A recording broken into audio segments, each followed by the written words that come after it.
que d'alguna forma ens provoca arribar fins ahí.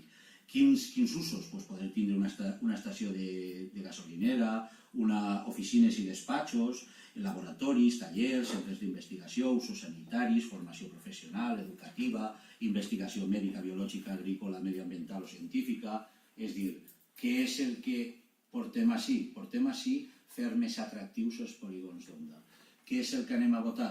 Doncs és fàcil, que fer més atractius els polígons per a Onda, no només per a que qualsevol empresari que avui en dia està desenvolupant la seva tasca en un polígon tinga les mateixes condicions que del qualsevol altre en el terme d'Onda, sinó que a més qualsevol que vulgui invertir en el nostre territori tinga totes les possibilitats en aquest cas. Entonces és molt senzill, és votar si volem que siguin més atractius els nostres polígons